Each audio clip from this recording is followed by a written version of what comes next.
నమస్తే, నేను మీ సతీష్. వైఎస్ అవినాష్ రెడ్డి ముందస్తు బెయిల్ రద్దు కాబోతా ఉందా అంటే తాజాగా చోటు చేసుకున్నటువంటి పరిణామాలు చూస్తే మాత్రం అవుననేటువంటి సమాధానమే వినిపిస్తూ ఉంది. ప్రధానంగా అయితే ఇప్పటికీ అనేక మార్లు అవినాష్ రెడ్డి బెయిల్కి సంబంధించి విచారణ జరిగింది. ఈ క్రమంలో అనేక సందర్భాల్లో కూడా మనం చర్చించుకోవడం జరిగింది. కానీ ఈ రోజున ఏదైతే తెలంగాణ హైకోర్టులో ఈ కేసుకు సంబంధించి అంటే అవినాష్ రెడ్డి ముందస్తు బెయిల్ని రద్దు చేయాలి అంటూ వివేకానందరెడ్డి హత్య కేసులో అప్రూవర్గా మారినటువంటి దస్తగిరి ఏదైతే ఒక పిటిషన్ దాఖలు చేశాడో దానిపైన ఈ రోజున తెలంగాణ హైకోర్టులో విచారణ జరిగింది. మరి ఆ విచారణ క్రమాన్ని ఒక్కసారి చూస్తే మాత్రం ఖచ్చితంగా ఈ నెల 8వ తారీఖు తర్వాత ఒక కీలకమైనటువంటి పరిణామం అయితే ఈ కేసులో చోటు చేసుకునేటువంటి అవకాశం ఉన్నట్లుగా కూడా కనిపిస్తూ ఉంది. అదేమిటి అంటే అవినాష్ రెడ్డి ముందస్తు బెయిల్ రద్దయ్యేటువంటి అవకాశమే ఎక్కువగా ఉన్నట్లు న్యాయ నిపుణులు కూడా అభిప్రాయపడతా ఉన్నారు. దానికి కారణం ఏమిటి అంటే ఈ రోజున ప్రధానంగా ఏదైతే తెలంగాణ హైకోర్టులో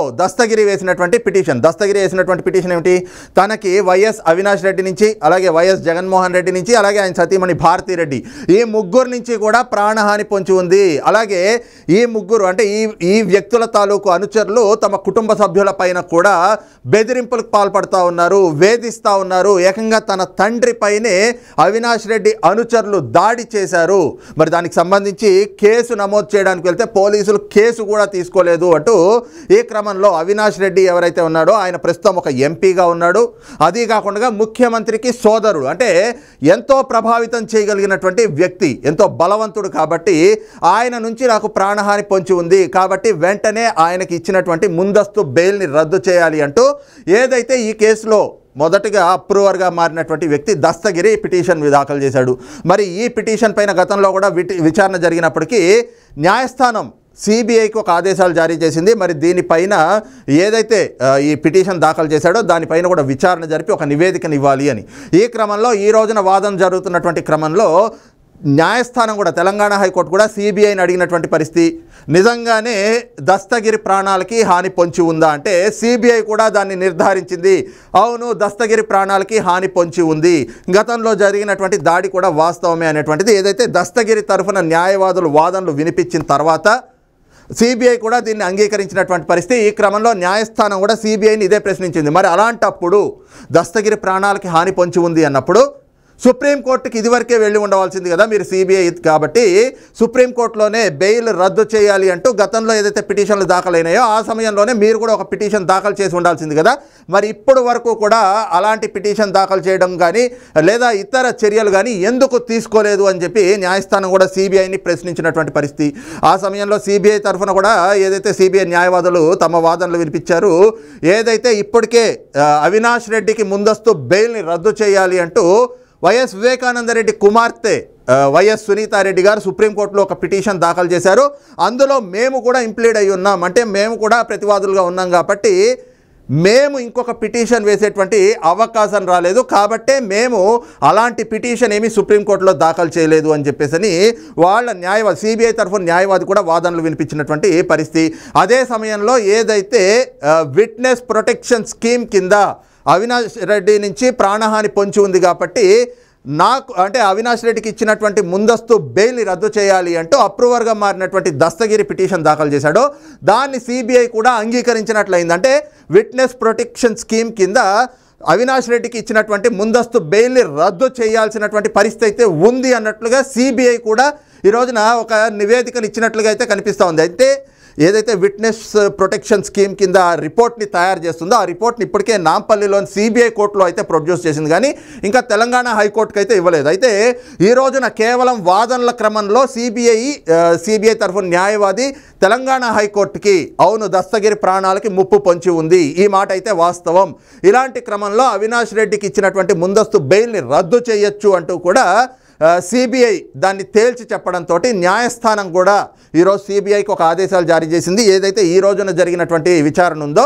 మరి బెయిల్ రద్దు చేస్తారా లేకపోతే ఎలాంటి నిర్ణయం తీసుకోబోతా ఉన్నారు అనేటువంటిది ఈ నెల 8వ తారీఖున దానికి సంబంధించినటువంటి మరి విచారణ కూడా అంటే మలి విడత విచారణ కూడా 8వ తారీఖున చేయబోతున్నట్లుగా 8వ తారీఖుకి అయితే కనుక వాయిదా వేశారు. అదే సమయానికి అంటే 8వ తారీఖుకి ఏదైతే విట్నెస్ ప్రొటెక్షన్ స్కీమ్ కింద సిబిఐ ఒక నివేదిక తయారు చేసిందో రూపొందించిందో ఆ నివేదికని సిబిఐ కోర్టులో ఎలా అయితే నాంపల్లిలోని సిబిఐ కోర్టులో ప్రొడ్యూస్ చేశారో అదే రిపోర్ట్ని తెలంగాణ హైకోర్టుకు కూడా ఇవ్వాలి అనేటువంటి ఆదేశాలు కూడా జారీ చేసింది. ఈ క్రమంలోనే మరి వచ్చే విచారణ సమయానికి మరి ఈ కేసులో ఆల్రెడీ సుప్రీంకోర్టులో కూడా ఒక పిటిషన్ ఉంది కాబట్టి మరి ఇక్కడ ఏదైతే ఇప్పుడు తెలంగాణ హైకోర్టుగా ఉన్నారు కాబట్టి మరి హైకోర్టు ఈ ధర్మాసనం ముందస్తు బెయిల్ని రద్దు చేసే అవకాశాలు ఉన్నాయా లేదా ఇవన్నీ కూడా పూర్తి స్థాయిలో పరిశీలన చేసిన తర్వాత 8వ తారీఖు విచారణ జరిపి విచారణ అనంతరం మాత్రం తీర్పునిచ్చేటువంటి అవకాశాలు అయితే కనిపిస్తూ ఉన్నాయి.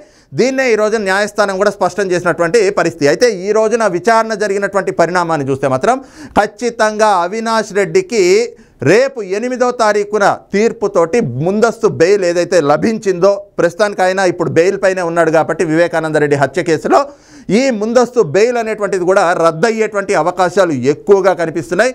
అదే సమయంలో చూస్తే మొదటి నుంచి సిబిఐ కూడా అంటే ఎక్కడ ఈ కేసుకు సంబంధించి ఇప్పటి వరకు సిబిఐ ఈ తరహా వాదనలు వినిపించినటువంటి క్రమం అయితే లేదు. ఎందుకంటే మనం చూసాం అవినాష్ రెడ్డిని గతంలో అరెస్ట్ చేసి మళ్ళీ విడుదల చేశాము అని చెప్పారు. కానీ అసలు ఆ అరెస్ట్ని చూపించలేదు, మళ్ళీ బెయిల్ పైన విడుదల చేసిన దాన్ని కూడా ఎక్కడ చూపించినటువంటి పరిస్థితి లేదు. అది కేవలం ఒక పేపర్ మీదకి మాత్రమే పరిమితమైంది.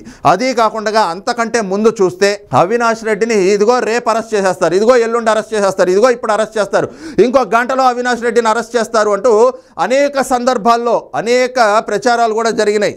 దాదాపు ఏదైతే అవినాష్ రెడ్డి కోసం అని చెప్పి కడపకి వెళ్ళారు, కడపకి వెళ్ళినటువంటి క్రమంలో ఆయన దొరకలేదు. మరి కర్నూలు వెళ్తే ఎలాంటి పరిస్థితులు ఎదురైనాయో మనం చూసాం. కర్నూలులో రోడ్డుకి యువతల సిబిఐ అధికారులు, రోడ్డు అవతల విశ్వభారతి హాస్పిటల్లో అవినాష్ రెడ్డి ఉంటే మధ్యలో మొత్తం వైసీపీ గూండాలంతా రోడ్డుకు అడ్డంగా కూర్చుంటే ఆ గూండాల్ని దాటుకుని సిబిఐ అవతలకెళ్ళి అవినాష్ రెడ్డిని కనీసం కలవను కూడా కలవలేకపోయింది.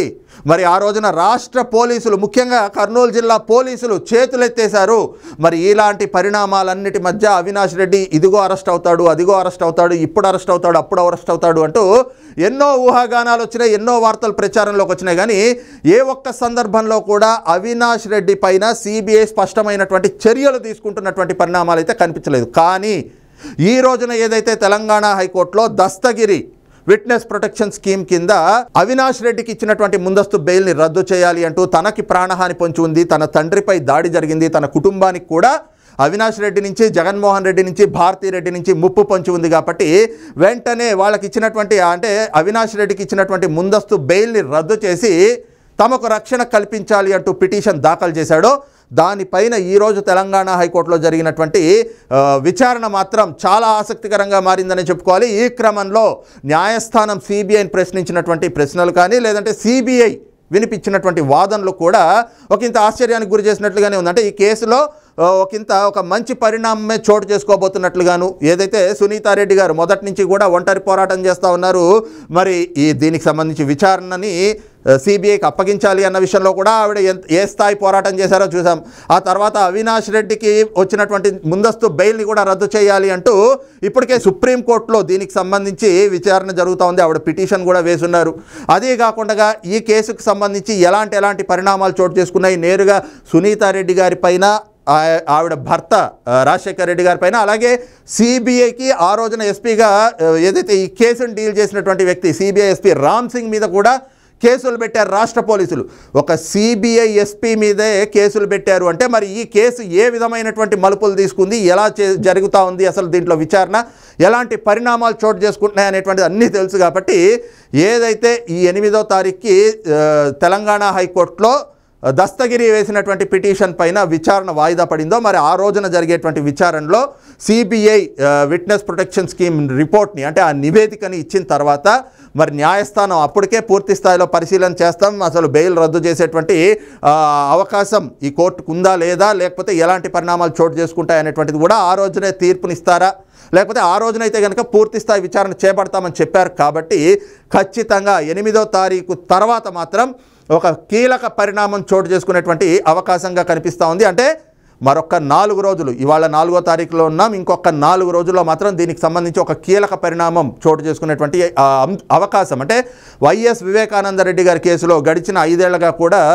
ఇంతవరకు చూడనటువంటి ఒక కీలక పరిణామం, అంటే అవినాష్ రెడ్డి బెయిల్ రద్దు అయ్యే అవకాశాలే ఎక్కువగా ఉన్నాయి అన్నటువంటి అభిప్రాయాలు కూడా న్యాయ నిపుణుల నుంచి వ్యక్తమవుతున్నాయి. మరి చూద్దాం ఆ రోజున 8వ తారీఖున జరిగేటువంటి విచారణలో తెలంగాణ హైకోర్టు ఎలాంటి నిర్ణయం తీసుకుంటుంది, మరి తీర్పును ఆ రోజే వెలువడిస్తుందా, అవినాష్ రెడ్డి ముందస్తు బెయిల్ని రద్దు చేస్తుందా లేదా అనేటువంటిది మాత్రం ఈ నెల 8వ తారీఖు వరకు వేచి చూడాల్సినటువంటి పరిస్థితిగా అయితే కనిపిస్తూ ఉంది. మరి ఈ అంశం పైన మీ అభిప్రాయం ఏమిటి అన్నది కూడా కామెంట్ సెక్షన్లో మెన్షన్ చేయండి. Thank you.